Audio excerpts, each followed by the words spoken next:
Tensions are on the rise between the Obama administration and the White House press corps over what some call a lack of access to the president and the use of government photographers instead of independent journalists to record White House events. Now, the White House denies those claims, saying it has actually given the public more access to the president because of social media. Listen.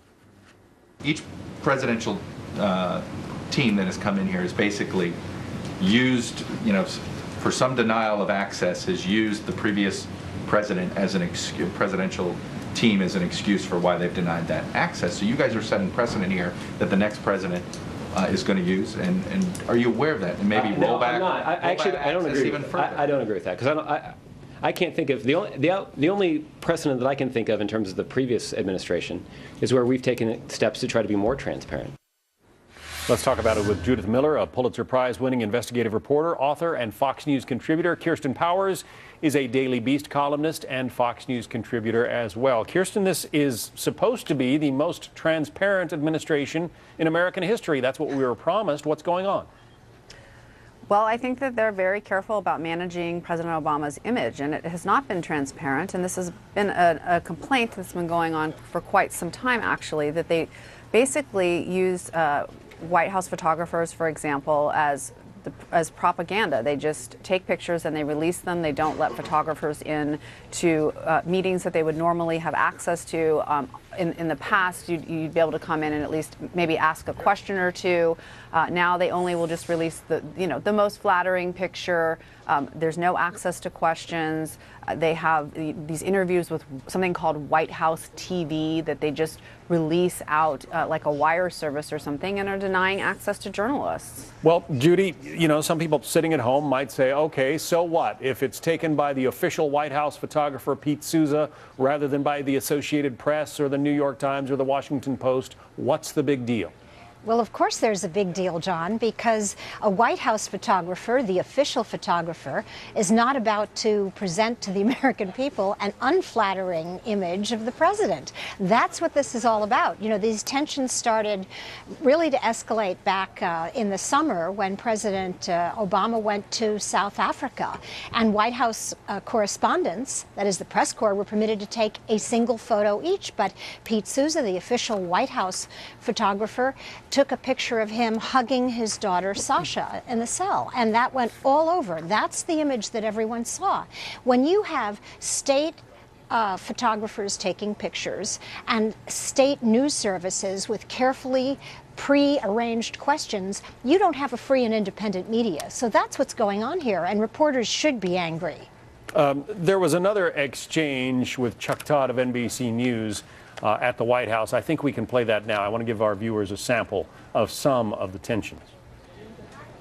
At this podium, people have been critical of other countries and how they handle press freedom. Mm-hmm. And by this White House doing it by releasing their own version of things without a press filter, doesn't that call into question about some basic, small d democratic values? If there were another country who were using a government employee as a substitute for an independent professional journalist, and that's just not something that that is the clear difference. That is not what we have done. That has happened when you took the second oath.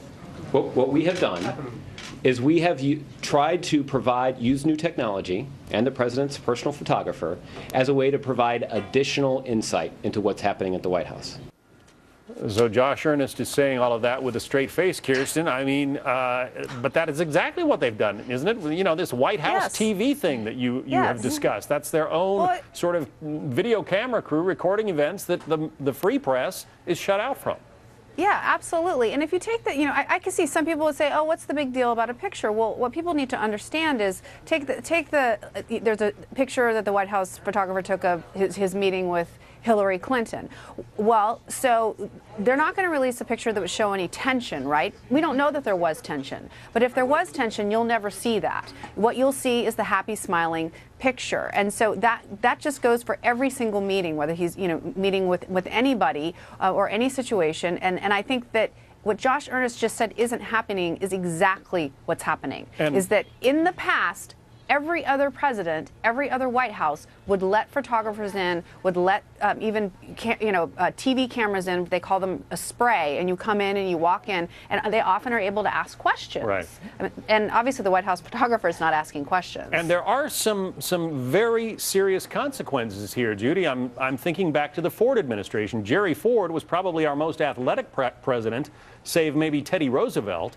And yet, he gets filmed stumbling down the steps of Air Force One a few times, maybe twice. It becomes this skit on Saturday Night Live, and all of a sudden he's a bumbling president who barely lost his reelection.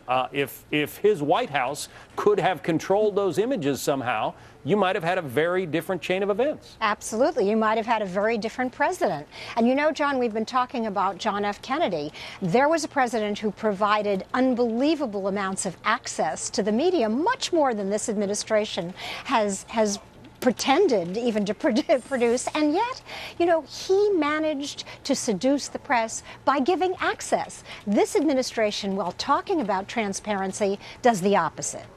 Judy, I just want to turn especially your attention to the 50th anniversary of the JFK assassination and your memories of the day he was shot. Well, I was in English class studying the Scarlet Letter, and it was a terrible red day for me, too. Yeah. It's just something that you will always remember. Where were you, John? I was coming out, leaving kindergarten, and I heard from my teacher that the president had been shot, and I went home and told my mother, and I think it was the first news report that I ever passed along. Wow, starting early. And all right, that's going to do it for our media analysis segment for today. Kirsten Powers, Judy Miller, thank you both. Thank you, John. Thank you.